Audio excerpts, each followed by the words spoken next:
Episode शुरू होता है एमी नाम की टीनेजर लड़की के घर से, जो अपने बॉयफ्रेंड एडम के साथ फिजिकल कांटेक्ट में होती है। और यहाँ पर हम एडम के फेस पे साफ साफ देख पाते हैं कि उसके साथ कुछ प्रॉब्लम है, जिस वजह से वो सेक्स को अच्छे से एंजॉय नहीं कर पा रहा, और इसी वजह से ना ही वो डिस्चार्ज हो पा रहा है और ना ही वो एमी को सेटिस्फाई कर पा रहा है। अब इसके बाद सीन चेंज होता है और हम देखते हैं कि एक ऑटिस्ट नाम का लड़का, जो एमी और एडम के ही स्कूल में पढ़ता है, उसकी लाइफ में अपनी ही अलग बहुत सारी प्रॉब्लम्स चल रही हैं एज अ टीनेजर बॉय। जैसे कि उसकी मॉम सेक्सोलॉजिस्ट है और उसकी मॉम के आए दिन सेक्सुअल पार्टनर बदलते रहते हैं, क्योंकि ऑटिस के डैड ऑटिस और उसकी मॉम को काफी साल पहले छोड़ के चले गए थे। और ऑटिस की दूसरी सबसे बड़ी प्रॉब्लम यह है कि उसकी मॉम के तो इतने सारे सेक्सुअल पार्टनर हैं और साथ ही उसकी मॉम एक सेक्सोलॉजिस्ट और रिलेशनशिप एडवाइजर हैं। और इन सब के बावजूद भी ऑटिस की अब तक ना तो कोई गर्लफ्रेंड बनी है, ना ही ऑटिस ने सेक्स करा है, और इनफैक्ट जब वो मास्टरबेशन करता है तो भी वो उसे अच्छे से नहीं कर पाता। और एक सेक्सोलॉजिस्ट के बेटे होने के बावजूद ये सब चीजों की दिक्कतें उसके लिए बहुत बड़ी इशू बनती जा रही थी। Back to the story, Otis सुबह उठता है और हॉट मैगजीन को ओपन करके मास्टरबेशन कर ही रहा होता है कि तभी उसकी मॉम का एक बॉयफ्रेंड डैन बाथरूम ढूंढते हुए ऑटिस के रूम में आ जाता है। और फिर डैन ऑटिस को हाई बोलकर ऑटिस से बाथरूम का लोकेशन पूछ के वहां से चला जाता है। अब इसके बाद अगले सीन में हम देखते हैं कि ऑटिस की मॉम जीन और डैन ब्रेकफास्ट कर रहे होते हैं कि तभी ऑटिस डैन से पूछता है कि क्या तुम्हें अभी से मिड लाइफ क्राइसिस आ रहे हैं। और ऑटिस का सवाल सुनकर डैन उसे जवाब देता है कि नहीं, मुझे ऐसी कोई प्रॉब्लम नहीं है। इसके बाद ऑटिस डैन को छेड़ते हुए फिर से एक और सवाल पूछता है कि क्या तुम्हें ऑडिपस कॉम्प्लेक्स है। इस पर डैन बोलता है नहीं, बिल्कुल भी नहीं, मैं अपनी मॉम के साथ बिल्कुल भी नहीं सोना चाहता। अब कहानी पर आगे चलें उससे पहले मैं आपको थोड़ा बहुत ज्ञान दे देता हूँ मिड लाइफ क्राइसिस और ऑडिपस कॉम्प्लेक्स के बारे में। सबसे पहले बात करते हैं मिड लाइफ क्राइसिस के बारे में।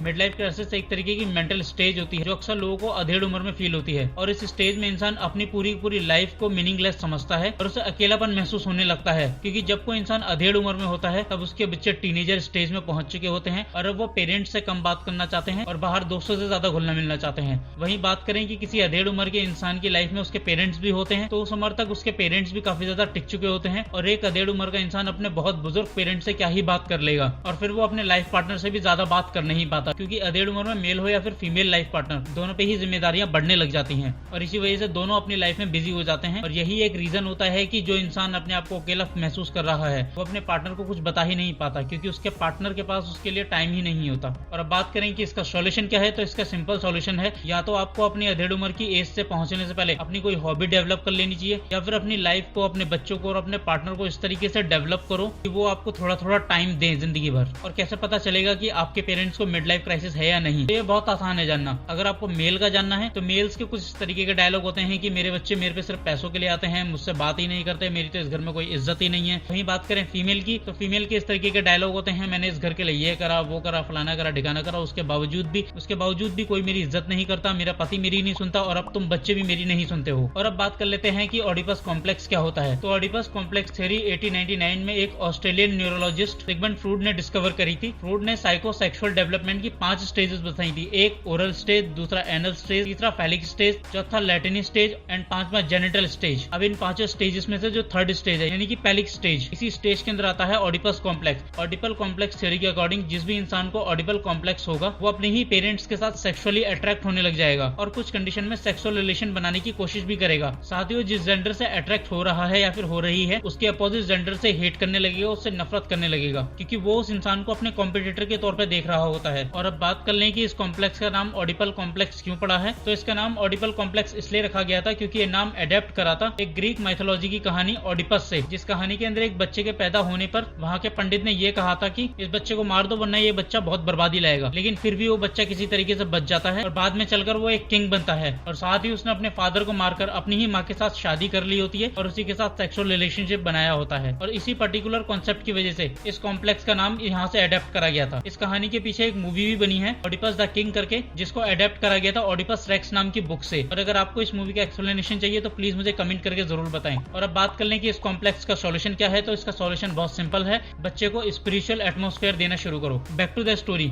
अब ब्रेकफास्ट करते करते ऑटिस की मॉम और डैन बात कर रहे होते हैं कि तभी ऑटिस का दोस्त एरिक आ जाता है जो एक गे है। अब जब ऑटिस और एरिक स्कूल के लिए निकल ही रहे थे कि तभी वो दोनों देखते हैं कि जीन के पेशेंट आ गए हैं और ये एक कपल थे और इनका प्रॉब्लम ये था कि हस्बैंड चाहता था कि उसकी वाइफ स्ट्रैप ऑन पहने, लेकिन उसकी वाइफ इन सब में बिल्कुल इंटरेस्टेड नहीं थी। अब इसके बाद जब ये लोग स्कूल पहुंचते हैं तो एरिक की नजर पड़ती है एक लड़के पर, और अब एरिक उस लड़के को देखते हुए बोलता है कि अनवर कितना हॉट है ना। असल में अनवर भी गे होता है। और यहाँ पर आगे बढ़ने से पहले मैं आपको अनवर और उसकी टीम से इंट्रोडक्शन करवा दूं। अनवर के ग्रुप का नाम होता है द अनटचेबल, और इस ग्रुप में स्कूल की सभी पॉपुलर लड़कियां होती हैं, और इन सभी लड़कियों में इकलौता सिर्फ अनवर लड़का होता है, और वही इस ग्रुप का लीडर भी होता है। और इस ग्रुप के सभी बच्चे बहुत अमीर फैमिली से थे। अब बात करें इनके ग्रुप में कौन कौन लड़कियां थी, तो ये लड़की थी एमी, रूबी और ओलिवर। अब इसके बाद ऑटिस और एरिक आपस में बात कर रहे होते हैं, और एरिक यहाँ पर ऑटिस से बोलता है कि इन गर्मियों में सबने सेक्स करा है सिवाय तुमको छोड़कर। जरा देखो अपने आसपास, या तो हर कोई सेक्स करने के बारे में सोच रहा है, या फिर करने वाला है, या फिर कर रहा है। देखो अब तो मेव वाइली की भी चेस्ट काफी ज्यादा बड़ी हो गई है। और यहाँ मैं आपको बता दूं कि मेव वाइली स्कूल की वो लड़की थी जिसकी इमेज बहुत बुरी तरीके से बर्बाद थी, और आए दिन मेव वाइली की नए नए सेक्सुअल पार्टनर्स की न्यूज बाहर आती रहती थी। लेकिन मेव वाइली को इन सब चीजों से कोई फर्क नहीं पड़ता था। इनफैक्ट जो उसे जितना ज्यादा परेशान करता था वो उसे उतनी ज्यादा उंगली करती थी। अब इसके बाद स्कूल हॉल में मीटिंग होती है, और यहाँ पर प्रिंसिपल सबको न्यू हेड बॉय जैक्सन से इंट्रोड्यूस करवाता है। अब इसके अगले सीन में हम देखते हैं कि एडम एरिक को परेशान कर रहा है और उसके खाने को लेकर वहां से चला जाता है। और यहाँ पर हमें पता चलता है कि एडम डेली एरिक के साथ यही करता है, और अब तक एरिक ने एडम की कंप्लेंट प्रिंसिपल या फिर किसी टीचर से इसलिए नहीं करी थी क्योंकि एडम खुद प्रिंसिपल का बेटा था। अब इसके बाद जब ऑटिस कहीं जा रहा था तो उसकी टक्कर मेव से हो जाती है। टकराने की वजह से मेव का काफी सारा सामान नीचे गिर गया था, और अब ऑटिस मेव की हेल्प करने के लिए उसका सामान उठाने लगता है, लेकिन मेव उल्टा उसे ही गालियां दे रही थी, और अब ऑटिस मेव की गालियां खाकर वहां से चला जाता है। लेकिन तभी वहां पर हेड बॉय जैक्सन आता है जो मेव को हॉल में भागने की वजह से फाइन लगाकर चला जाता है, और उसे एक फाइन की स्लिप देकर जाता है। और फिर जब मेव फाइन की स्लिप को खोलकर देखती है तो उस पर लिखा था मीट मी आफ्टर स्कूल, यानी कि वो उसे अकेले में मिलने के लिए बुला रहा था स्कूल के बाद। और ये पढ़कर मेव स्माइल करके क्लास में चली जाती है, और क्लास में पहुंचने के बाद इंग्लिश टीचर एमिली सभी को एक असाइनमेंट बनाने को देती है। जो भी तुम्हारे बगल में बैठा है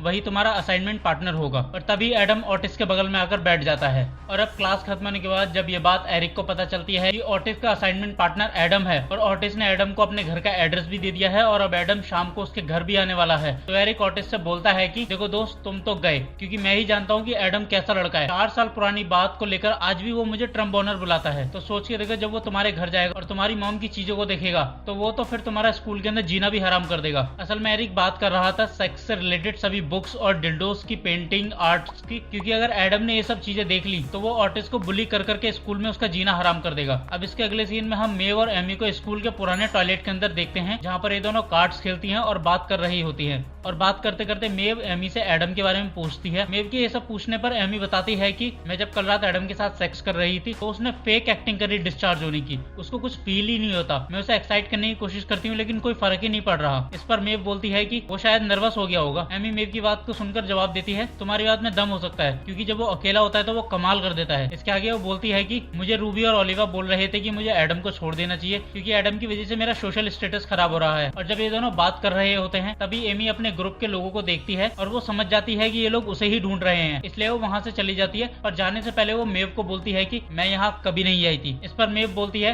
तुम्हारी बात सीक्रेट रहेगी, टेंशन मत लो। असल में एमी सबके साथ घुलना मिलना चाहती थी, लेकिन उसके अपने ही स्टेटस वाले फ्रेंड्स की वजह से वो अपना मन मारकर सबसे दूर रहती थी, और इसी वजह से वो थोड़ा बहुत सुकून पाने के लिए मेव से छुप छुप के मिलती थी, क्योंकि एमी के ग्रुप के लोगों का एमी पर इतना तगड़ा कंट्रोल था कि एमी उनसे पूछे बिना कुछ खाती तक नहीं थी। अब अगले सीन में हम देखते हैं कि ऑटिस अपने घर में सभी बुक्स, पेंटिंग और आर्ट्स को छुपा रहा है जो सेक्स से रिलेटेड हैं, और उसके छुपाते ही वहाँ पर एडम आ जाता है, और अब ये दोनों असाइनमेंट बनाने लग जाते हैं। लेकिन एडम फिर वहाँ से उठकर इधर उधर घूमने लग जाता है, और ऑटिस अकेले ही असाइनमेंट बना रहा था। और अब एडम घर में घूमते घूमते पहुंच जाता है ऑटिस की मॉम के ऑफिस में, जहाँ पर काफी सारी सेक्स प्रॉब्लम से रिलेटेड बुक्स थी और एक काफी बड़ा पीनस का आर्ट लगा हुआ था। और अब यहाँ पर ऑटिस फंस गया था, क्योंकि ऑटिस को अब ये बात तो कंफर्म थी कि वो उसकी मॉम के बारे में सब कुछ स्कूल के अंदर बता देगा सबको। लेकिन तभी वहाँ ऑटिस की मॉम जीन आ जाती है, और जब जीन एडम से मिलती है तो वो दोनों काफी देर तक बातें करते हैं, और बातें करने के साथ साथ वो लोग नशा भी करते हैं। और नशे और बात करने की वजह से अब जीन और एडम के बीच काफी अच्छी दोस्ती हो गई थी। और अब बातों बातों में ही जीन एडम को बोलती है कि तुम्हें ज्यादा नशा नहीं करना चाहिए, क्योंकि ज्यादा नशा करने की वजह से सेक्सुअल परफॉर्मेंस पे असर पड़ता है, और इसका मतलब साफ साफ यह है कि तुम्हारे चरम सुख वाली फीलिंग पर बहुत तगड़ा असर पड़ेगा, और तुम्हारा इजैकुलेशन भी नहीं होगा। जिनको नहीं पता, इजैकुलेशन का मतलब होता है डिस्चार्ज, यानी कि स्पर्म रिलीज होना। अब जैसे ही एडम इजैकुलेशन के बारे में सुनता है तो उसे अपनी प्रॉब्लम याद आ जाती है, और जाने से पहले वो ऑटिस को अजीब बोलकर वहां से निकल जाता है। और अब ऑटिस यहाँ पर डर गया था क्योंकि उसे लग रहा था कि एडम अब उसको अगले दिन स्कूल में तो छोड़ने वाला है नहीं। और इसी डर की फ्रस्ट्रेशन में ऑटिस अपनी मॉम पर भड़क जाता है और फिर उसकी मॉम उसे शांत करवाते हुए एकदम रिलैक्स कर देती है। और ऑटिस के रिलैक्स होते के साथ ही उसकी मॉम उसके मास्टरबेशन की प्रॉब्लम को लेकर बात करने लगती है। और अपनी मॉम के मुंह से ये बात सुनकर ऑटिस बुरी तरीके से भड़क जाता है क्योंकि उसे ये सब पसंद नहीं था कि उसकी मॉम उसकी थेरेपी करे या उसकी लाइफ में इतना ज्यादा दखल दे। अब एक तरफ यहाँ ऑटिस परेशान था, वहीं दूसरी तरफ एरिक छुप छुप कर मेकअप कर रहा था और वहीं तीसरी तरफ एक कार के अंदर जैक्सन और मेव सेक्स कर रहे होते हैं। आफ्टर सेक्स जैक्सन मेव को बोलता है कि मैं तुम्हें घर तक छोड़ देता हूँ, लेकिन मेव उसे मना कर वहां से चली जाती है। इसके अगले सीन में हम देखते हैं कि एडम देर रात पर अपने घर पहुंचता है, जिस वजह से एडम के डैड एक रात के लिए उसका फोन अपने पास रख लेते हैं। और फिर जैसे ही एडम अपने रूम में पहुंचता है तो वो देखता है कि वहाँ पर एमी है जो एडम के रूम की खिड़की के जरिए उसके रूम में घुसी थी। और अब एमी एडम के क्लोज आने की कोशिश करती है, उसके साथ सेक्स करने की कोशिश करती है, लेकिन एडम बहुत ज्यादा परेशान था इसलिए वो उसे मना कर देता है। और अब क्योंकि एमी का मूड खराब हो गया था इस वजह से वो वहां से चली जाती है। अब अगली सुबह स्कूल में ऑटिस और एरिक एडम से बचने की कोशिश कर रहे होते हैं क्योंकि ऑटिस को लग रहा था कि कल के कांड के बाद एडम ऑटिस की मॉम की असलियत सबको बता देगा और वो फिर उसे बुली करेगा, लेकिन ऐसा कुछ भी नहीं होता, बल्कि एडम फिर से रोज की तरह सिर्फ एरिक को परेशान करके वहां से चला जाता है। और अब एडम अपने स्कूल के लॉकर में से वाइग्रा की टैबलेट्स निकाल के कई सारी टैबलेट्स खा लेता है और फिर उसके बाद वो एमी को मैसेज करके मिलने के लिए बुलाता है, लेकिन एमी बोलती है कि मुझे असाइनमेंट का काम है और मैं नहीं आ सकता। अब इसके अगले सीन में हम देखते हैं कि ऑटिस बायोलॉजी क्लास में मेव के बगल में आकर बैठ जाता है और फिर क्लास स्टार्ट होती है। और क्लास स्टार्ट होने के बाद टीचर बच्चों को सेक्स के बारे में समझाने के लिए एक वीडियो प्ले करता है और जैसे ही ऑटिस की नजर उस वीडियो पर पड़ती है तो वो देखता है कि वो वीडियो उसकी मॉम की है, जिस वीडियो के अंदर उसकी मॉम लोगों को कॉन्डम सही तरीके से पहनना सिखा रही थी। और ऑटिस ये सब देखकर बहुत ज्यादा फ्रस्ट्रेट हो जाता है, जिसकी वजह से वो वहां से क्लास छोड़कर भाग जाता है। और क्लास से भागने के बाद ऑटिस स्कूल के पुराने टॉयलेट के बाहर जाकर एक कोने में बैठ जाता है। और अब जब बायोलॉजी क्लास खत्म होती है तब मेव भी वहां आ जाती है जो उससे बात करती है। और बात करते करते मेव ऑटिस से पूछती है कि वो तुम्हारी ही मॉम थी ना। इस पर ऑटिस हाँ बोल देता है और तभी उन दोनों को टॉयलेट के अंदर से अजीब सी आवाज सुनाई देने लग जाती है। और फिर वो दोनों उस अजीब की आवाज को फॉलो करते हुए एक टॉयलेट के सामने पहुंचते हैं और जैसे ही वो उस टॉयलेट का गेट खोलते हैं तो वो देखते हैं कि वहाँ पर एडम बैठा हुआ है और एडम के पीनस का साइज अब बहुत ज्यादा बड़ा हो गया है और इसी वजह से एडम वहाँ पर चिल्ला रहा था। और फिर एडम ऑटिस और मेव से हेल्प मांगता है क्योंकि उसका पीनस का साइज बहुत ज्यादा बड़ा हो गया था और वो इतना ज्यादा हार्ड हो गया था कि उसे लग रहा था कि वो कभी भी फट जाएगा। और क्योंकि उसने वाइग्रा की टैबलेट भी बहुत ज्यादा खा ली थी तो उसका हेडेक भी हो रहा था। यहाँ पर मैं आपको बता दूं कि वाइग्रा की टैबलेट कभी भी हार्ट पेशेंट को नहीं खानी चाहिए और आपको बिना डॉक्टर की सलाह के तो ये चीज लेनी भी नहीं चाहिए। Back to the story, Adam के हेल्प मांगने के बाद ऑटिस उसकी हेल्प करने से मना कर देता है क्योंकि एडम ने ही उसकी मॉम की वो वीडियो क्लिप पूरे स्कूल में वायरल करी थी। और अब ऑटिस के मना करने के बाद एडम फिर से उससे रिक्वेस्ट करते हुए बोलता है कि प्लीज मेरी मदद करो। इसके बाद ऑटिस उससे पूछता है कि तुमने कितनी वाइग्रा की टैबलेट ली थी। ऑटिस के सवाल का जवाब देते हुए एडम बताता है कि उसने 3 टैबलेट्स खाई थी। और ये सुनकर मेव और ऑटिस हैरान रह जाते हैं और मेव हंसने लग जाती है। इसके बाद ऑटिस एडम से उसकी प्रॉब्लम पूछता है तो मेव उसे बताती है कि एमी ने मुझे बताया था कि एडम को सेक्स प्रॉब्लम है और वो सेक्स को ठीक से एंजॉय नहीं कर पाता। इस पर ऑटिस उससे पूछता है कि दिक्कत क्या है बताओ। और फिर एडम बोलता है कि मेरा पेनिस बहुत बड़ा है और ये सब जानते हैं और इसीलिए मैं हमेशा इसके बारे में सोचता भी रहता हूँ और खास तौर से तब जब मैं सेक्स कर रहा होता हूँ। मैं सेक्स के दौरान भी ये सब सोच रहा होता हूँ कि क्या मैं अच्छी परफॉर्मेंस दे पाऊंगा, क्या मैं अपने पार्टनर को अच्छे से सेटिस्फाई कर पाऊंगा, क्या मेरा डिस्चार्ज होगा। और ऊपर से एक और प्रॉब्लम यह है कि मेरे फादर प्रिंसिपल हैं जिस वजह से लोग मुझे अजीब ही तरीके से देखते रहते हैं। एडम की प्रॉब्लम सुनने के बाद ऑटिस एडम को समझाते हुए बोलता है कि देखो तुम्हें अपनी परिस्थितियां एक्सेप्ट करनी पड़ेंगी, तुम्हारा साइज बड़ा है, ये चीज तुम्हें अपनानी पड़ेगी और इसको लेकर शर्मिंदा भी होने की जरूरत नहीं है। और साथ ही देखो तुम इस स्कूल के अंदर पॉपुलर इसलिए हो, लोग तुम्हें इसलिए देखते हैं क्योंकि तुम प्रिंसिपल के बेटे हो और इसमें कुछ बुरा कुछ नहीं है। बस प्रॉब्लम यह है कि तुम इन सब चीजों को एक्सेप्ट नहीं कर रहे हो, तुम अलग हो सबसे और तुम्हें ये चीज एक्सेप्ट करनी चाहिए और वो भी गुड वे में। और फिर जब ऑटिस एडम को ये सब चीजें समझा देता है तो उसके बाद धीरे धीरे एडम की प्रॉब्लम सॉल्व होने लग जाती है और एडम के पीनस का साइज धीरे धीरे नॉर्मलाइज होने लग जाता है। और फिर एडम ऑटिस और मेव को थैंक्स बोलकर वहां से जाने लगता है और साथ ही वो उनसे प्रॉमिस लेता है कि वो इसके बारे में कभी किसी को नहीं बताएंगे। और एडम की ये बात सुनकर ऑटिस भी एडम से प्रॉमिस लेता है कि वो अब से एरिक को परेशान नहीं करेगा और एडम इस चीज का प्रॉमिस कर भी देता है। अब अगले सीन में हम देखते हैं कि एडम ऑटिस की बात से इतना ज्यादा मोटिवेट हो गया था और उसके अंदर इतना ज्यादा कॉन्फिडेंस आ गया था कि वो बीच कैंटीन के अंदर जाकर अपनी पैंट उतार देता है और सबको अपना पीनस दिखाकर बोलता है कि ये देखो ये है मेरा पीनस, बड़ा पीनस। लेकिन इसमें हैरान होने की बात नहीं है क्योंकि ये एवरेज से बस थोड़ा ही बड़ा है जो कि नॉर्मल है। और फिर इसके बाद वो अपनी पैंट चढ़ा के वहां से निकल जाता है।